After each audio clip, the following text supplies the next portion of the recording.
Voici le dernier moment de Pierre Nora. Un 2 juin 2025, dans le silence feutré d'un Paris printanier, l'un des plus grands artisans de la mémoire française s'éteignait. Mais avant de quitter ce monde, cet historien hors norme aurait confié à ses proches une phrase troublante. La mémoire est une invention autant qu'un héritage. Cette confidence, presque une provocation, résonne aujourd'hui comme le dernier clin d'œil d'un intellectuel qui n'a jamais cessé de défier les certitudes.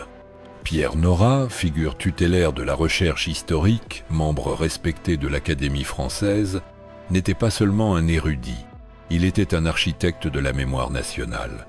Son œuvre monumentale, Les lieux de mémoire, n'a pas seulement répertorié les symboles de l'identité française, elle a redéfini la façon dont un peuple pense son passé. Et pourtant, derrière cette stature d'historien impeccable, se cachait un homme dont les convictions dérangeaient autant qu'elles fascinaient. Dans les cercles universitaires, on raconte que Nora avait le don de bousculer ses collègues avec une élégance désarmante.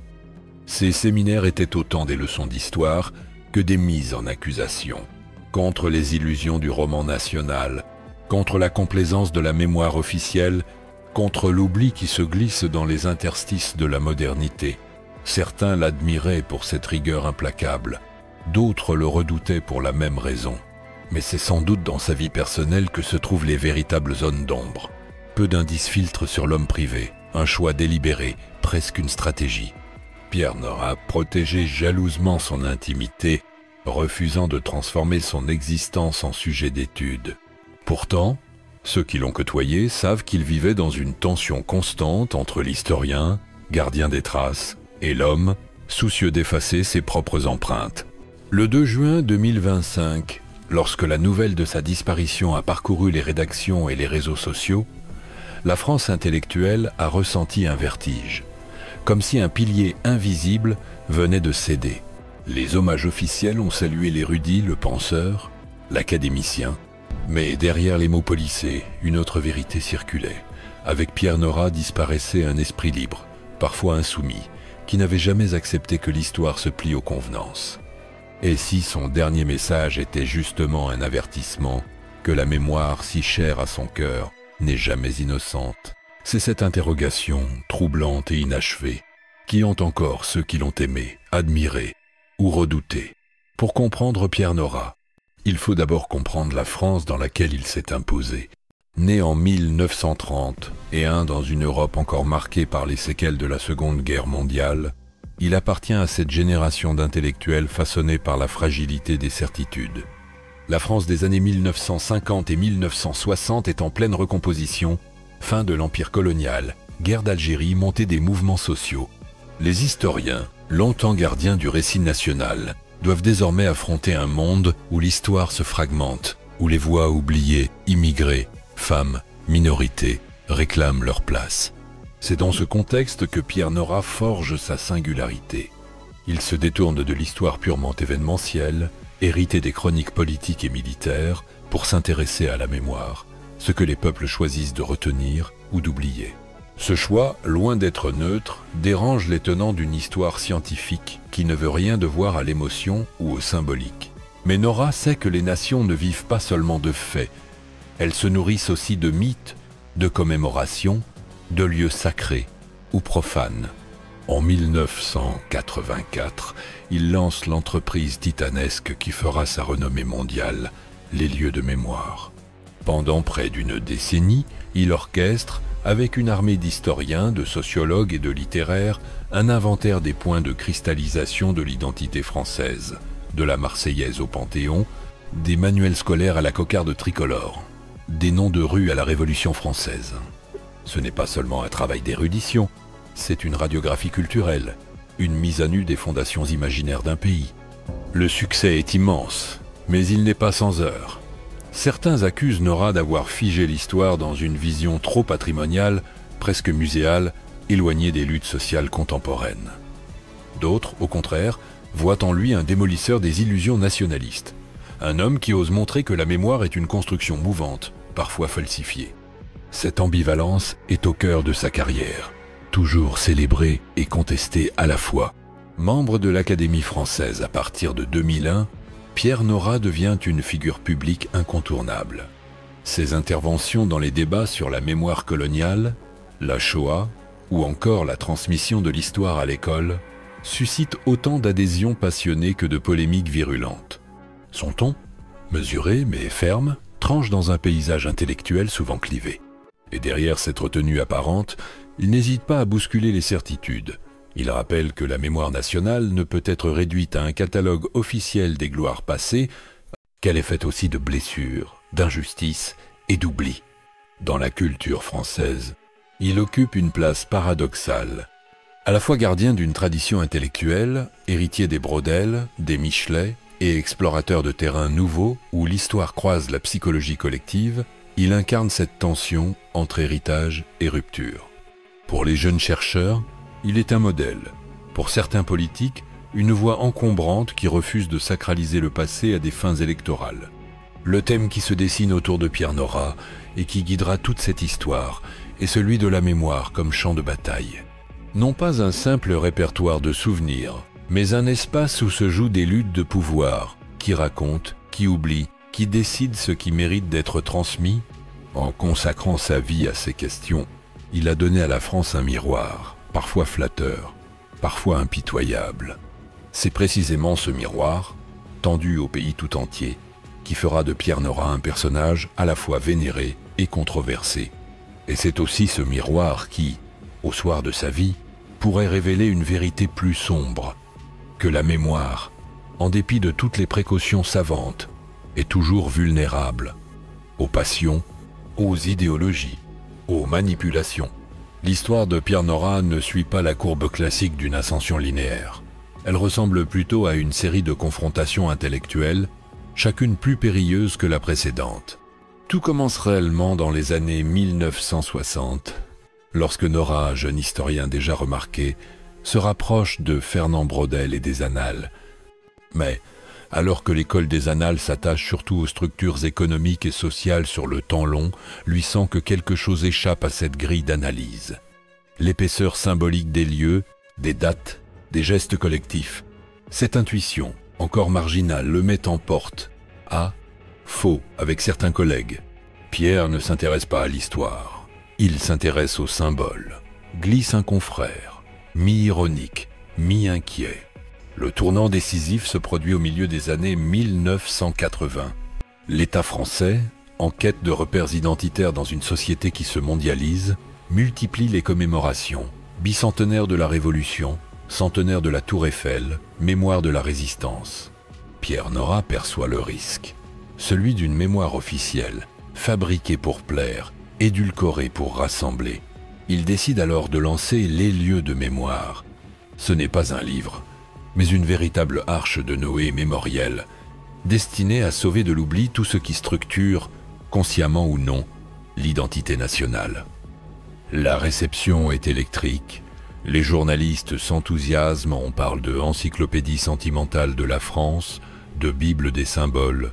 Les universitaires, eux, se divisent, admiration pour l'ampleur de la fresque, mais soupçon d'un regard trop patrimonial, presque nostalgique. Les critiques les plus virulents l'accusent de momifier la mémoire au lieu de la laisser vivre. Mais Nora tient bon, convaincu que seul un travail minutieux peut donner à la mémoire une véritable profondeur historique. Puis viennent les années 1990 et 2000, où la mémoire devient un enjeu brûlant de la politique française. Les débats sur la guerre d'Algérie, la reconnaissance des crimes de Vichy, la mémoire de l'esclavage, polarisent l'opinion. Pierre Nora est au centre de ces tempêtes. Il plaide pour une mémoire lucide, débarrassée des complaisances comme des instrumentalisations. Ce positionnement, salué par certains, lui vaut aussi d'être accusé de froideur, voire de détachement face aux blessures du passé.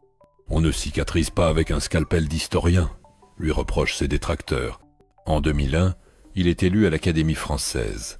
L'événement consacre l'homme public, mais aussi fiche son image, celle d'un sage, d'un arbitre des querelles mémorielles. Pourtant, en coulisses, Nora reste un combattant.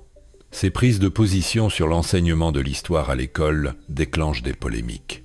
Il s'oppose aux tentatives de transformer les programmes scolaires en outils de repentance ou de fierté nationale forcée. Pour lui, l'histoire doit être un terrain d'intelligence, pas un champ de propagande. C'est dans ces années-là qu'émerge un paradoxe. Alors que son nom est devenu synonyme de rigueur et d'autorité, Nora attire la suspicion de ceux qui veulent que l'histoire serve d'arme politique. Il devient, malgré lui, un symbole de résistance à la simplification mémorielle. Cette position inconfortable l'expose aux critiques les plus contradictoires, trop conservateur pour les uns, trop iconoclaste pour les autres. L'événement inattendu survient au tournant des années 2010. La France connaît une inflation commémorative sans précédent. Chaque date, chaque anniversaire devient l'objet d'un hommage officiel. Nora alerte publiquement. Trop de mémoire risque de tuer la mémoire. Cette formule, reprise en boucle, le propulse à nouveau au cœur du débat. Ses propos sont applaudis par certains intellectuels lassés des cérémonies vides, mais jugés cyniques par ceux qui voient dans chaque commémoration un devoir moral.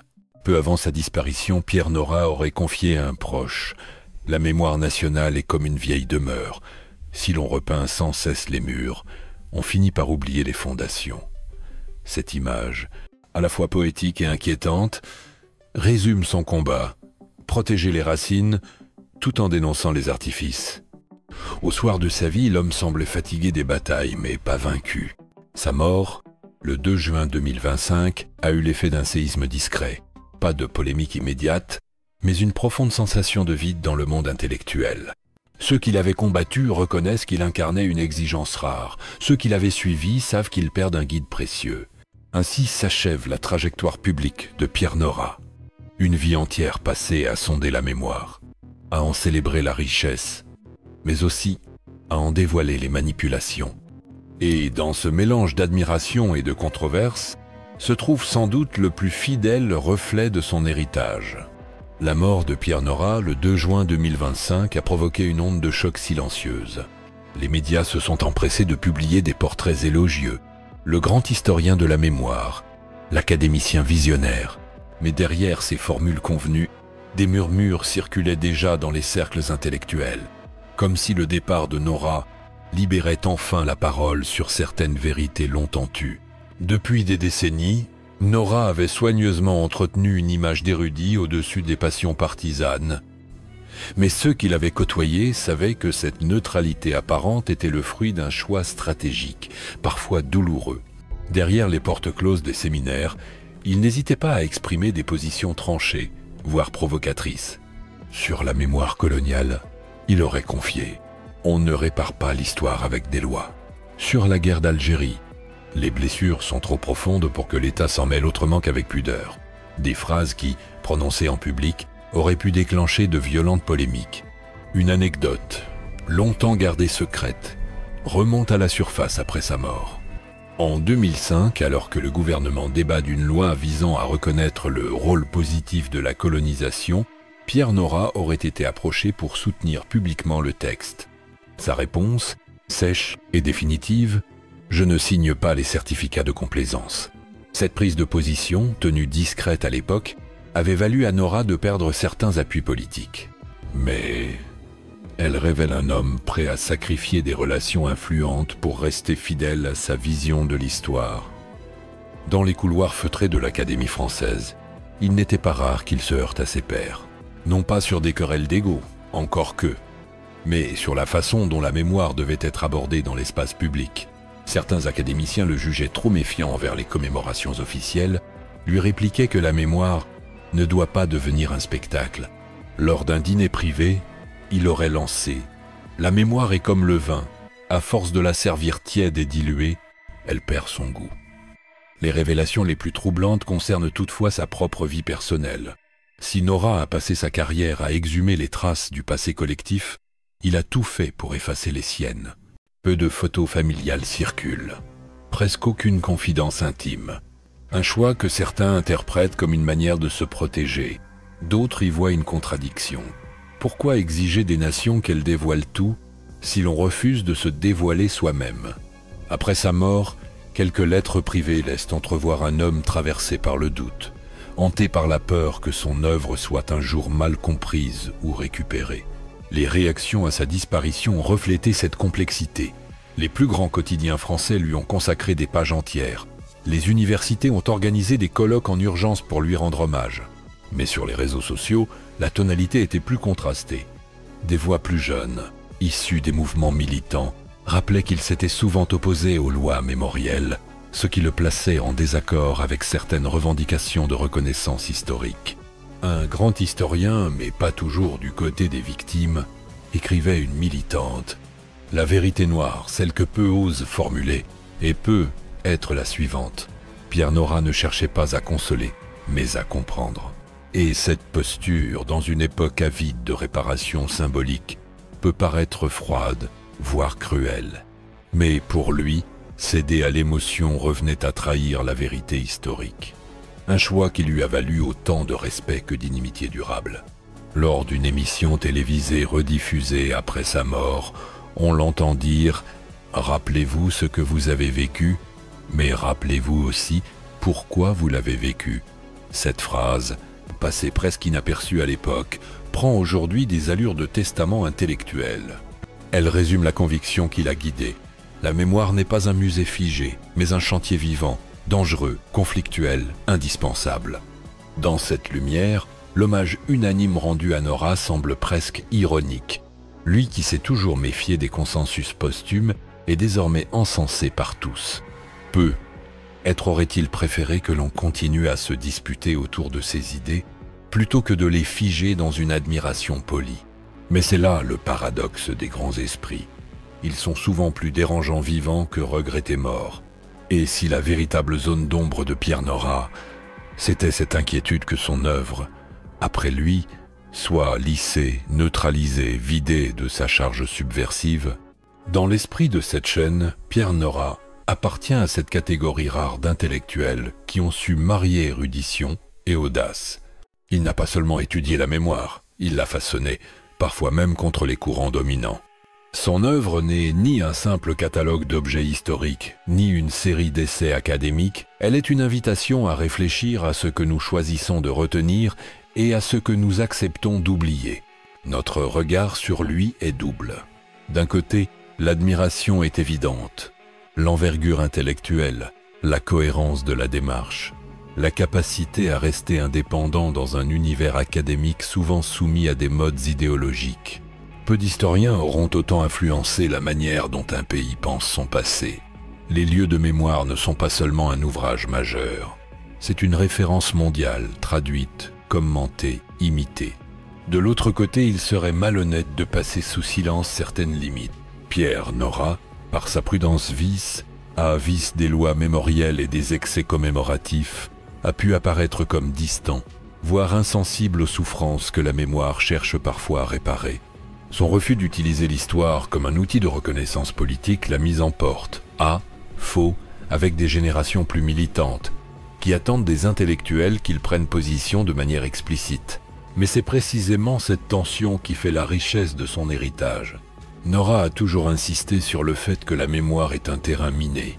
La traiter avec trop d'émotion, c'est risquer de la figer dans des mythes confortables.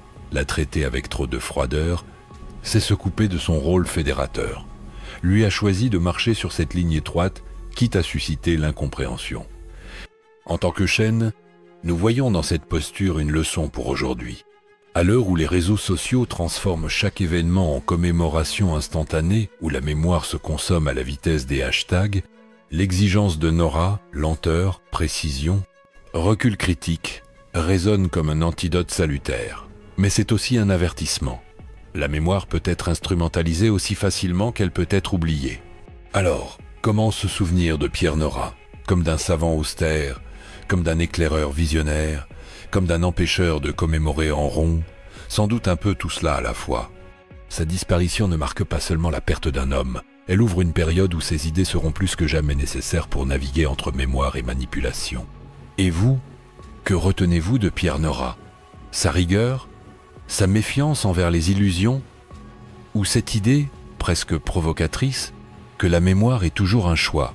Peut être qu'en répondant à cette question, chacun d'entre nous fera l'expérience intime de ce qu'il appelait, avec un mélange d'ironie et de gravité, le travail de mémoire.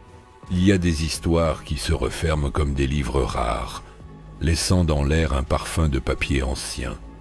Celle de Pierre Nora en fait partie.